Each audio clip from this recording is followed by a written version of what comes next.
This is Morten from Inkish, third day of Innovation Days. I'm just so thrilled about being here at Innovation Days. So much technology, so many amazing applications, and then of course meeting good friends. And this time, Michael, good to see you. Morten, a pleasure to see you as always. I guess that we have a reputation of talking too much, so we have to basically think about that for a second. Yeah, we have to be concerned. But that's because we are passionate about what we do, right? Absolutely. Besides being passionate about what we do, you work in a company, you came from Kluge, so you have like a lot of experience in this segment, and now you're head of the digital thing, right? I mean, there are other players in the market, but would you say that when you look at the technology that you develop, are you still see yourself as a kind of a front runner, or? I think we do, and I think you can't just say that. There has to be something to back that up. So when you look now today, as we've been on this journey for about 10 years, developing digital technologies at Kurz, we have 3 different technologies that we work with. We have sheet-fed solutions for each technology and narrow web solutions. So 6 different machine platforms, all different technologies. And at the end of the day, what that means for our customers is they can find the best solution for their needs. And that's what we're always trying to do. And I think the other thing we're trying to do is we're trying to be innovative. So we're excited to have this new machine here at Hunkeler Innovation Days, a machine that's able to eliminate make-ready, instant order change, movement from job to job on the fly, and it really does change embellishment and what you're able to do. You know me, I also have to ask the little harder questions. Yes. And it's not because I totally acknowledge everything you said, but one of the things I sometimes is thinking of is that when you look at the market and you also see some of the competition here, you still don't see these machines everywhere. Has let's say, the journey of selling it into the market been longer than you anticipated? I think that I'll say yes, right? So it doesn't move as easily as we'd all like. I think one of the big changes I'm seeing in the market right now is the companies who had a lot of courage to be early adopters with it, right? They've established digital embellishment now as a real acceptable piece. Now I think we're starting to move into a whole nother area where the question is, can we industrialize it, right? Yeah. Can we do something other than ultra short run? Yeah. And that's one of the things we're focused on is the performance side of it. But I would say yes, we'd sure like to have seen it expand quicker, but it's a big change. But I'm also asking because I think that the first time I saw the Steinmann DPE, the big green one, right? Super amazing machine by all means. I was just thinking that it was you really tried to make it into like an industrial production, and what you see from the output is just stunning. But I'm just wondering if basically digital embellishment is too narrow a niche to work in. Do you understand my question? Yeah, and it's one of the things I talk to people about all the time, is the idea that somehow digital embellishment will just completely replace conventional technologies. I'm not a believer that that's what's going to happen. Okay. Right? So the expectation, if you believe it's going to displace the entire conventional side, then it's moving way too slow. Yeah. Right. Okay, but so this is like, and that's why also you invest so much money in it, because you can see a development of, let's say, a new breed of embellishments, basically, right? Absolutely. I think what I see today from time to time now is a brand adopts digital, and there's a different look to it, and they like it and they embrace it, and then they want to go longer and wider with it. So now they need more productivity. Yeah. And I think one of the standard answers then is, okay, well now it's time for you to switch over to conventional. And they go, no, we like this technology. Well, the problem is you have to have the productivity then to go along with them. And I still think we're very early in that change in the market right now. And we're trying to prepare so that we're ready to support that for our customers. And Kurz is, of course, well known throughout the world for your fantastic foils and all these kind of things. Do you think it has been, let's say, difficult for people to understand that you're also a supplier of hardware solutions now?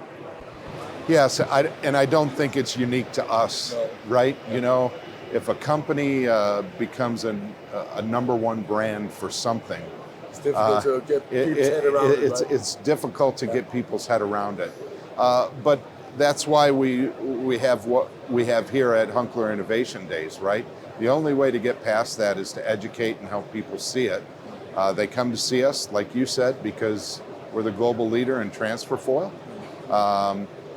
When they come to see that, I hear all the time, I had no idea you guys were doing this, which means I need to do my job better.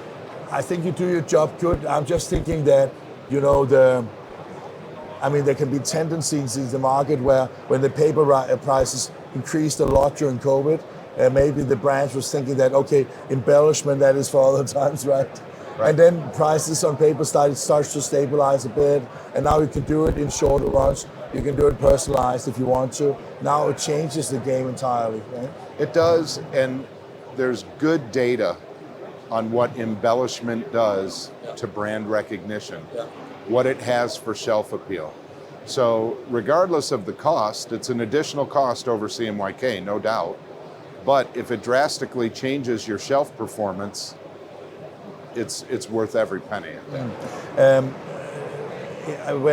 During the COVID, or just after the COVID, I was so fortunate to be with a French customer that have an HP and a Kurz inline solution, basically, right? And you mentioned that you have many solutions also like for the narrow web and things like that. Do you think that these, let's say, integrated solutions where you can do, let's say, print over and all these kind of things is also something that can push it in the right direction, or where do you see it moves the fast? Certainly in narrow web. Narrow web, okay. Companies are looking more and more for an integrated solution. Right? That all took place years ago in Flexo, where everyone wanted everything integrated.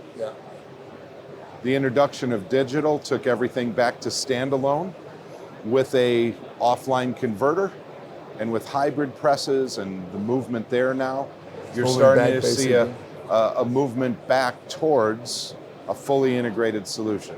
I would say that there's a little bit of conflict there when we talk about digital workflow when we have a fully integrated solution. It takes away some of the flexibility of multiple jobs working, but it's certainly in the market in narrow web today. One of the things that I like about your booth here is that besides the fantastic samples, is that you have a quite interesting, let's say, small screen that will show people a little bit how the technology works, right? Yeah, we've tried to invest in a technology where our customers could get more engaged in an event like this, because to have 6 different platforms, we're most likely not going to have a opportunity to have all 6 at every event that we go to. So we wanted to design something where our customers could have a more interactive experience, because what's most important is that they find the technology that will make profit for them, period. And we think we've done that with this new tool. So what it allows them to do is get engaged in a job. They can go into this interactive display. They can choose the type of job that they would like to work on. They can take a look at the job and see how it's being produced. They can look closely at what the results look like. And if they want to really dig into the technology, they can get up close and personal with things like our inkjet technology, the UV technologies we use. So we hope for our customers it's going to be a real good experience when they come to see us at events like this. I think it's pretty cool. I also like this feature. Yeah, That you can see the machine from different angles, right? When they ask, so what does the back of the machine look like and everything else, we can show all those things. It's very different than just watching a video. Yeah, definitely. The reason why you did this is obviously to support your sales and also for people to understand. I mean, you can even see the unwinders and rewinders of, You can see different substrates and all that as well, right? Yeah, and when we look at that, it's down to the detail of, you can see, you know, the sensor that is looking at the size of the roll to make sure you don't run out of foil. All the details that someone would want to know and understand about the product, they can really get in depth with it, and it's interactive for them. Yeah. So, I mean, you said to me before we turned on the camera, if people don't get this and they don't get this, that is almost impossible to get to market with. Almost impossible. Almost impossible. But I mean, you have the tools here, right? Yes. You have the technology. Yep. You're the, let's say, innovative. You have different solutions that fit different purposes, right? Yeah. I mean, things is going in this direction under all circumstances, right? Yeah. Yeah. And at the end of the day, what we want our customers to know is, from the digital embellishment side, we're focused on performance because we think that's the next step in the market, and we're focused on innovation because everyone knows it's more difficult to get that operator that can be the craftsman, right? It's more difficult to get numbers of them, so we want to be able to automate and make the equipment be as intuitive and as productive as can be. Last question, how has it been here on Innovation Days for you? Day 3? Yeah, day 3, good start. As you can see, it's quite full in the hall here. Yesterday was extremely busy, and day 1 was very good. So this is the first time you exhibit here, right? First time for us to exhibit here. And I actually yesterday afternoon got to take a walk around, and just the amount of technology. It's just intriguing, right? It's just really, I could spend a day on my own just going around and learning more. Because as you said, we both love that. Yeah, that's right. And what about any interest from the market in Kurz technologies? Absolutely. Okay. So it also seems to be worthwhile going here financially. And, I think what we've done is we've created a couple new projects with companies that came in, and it's interesting, they came very prepared with a lot of data, with a lot of some information. Kind of expectations to talk to you, basically. Absolutely. Okay. Absolutely. Not bad, right? Yeah, perfect. Morton, as always. We did that at the same time, right?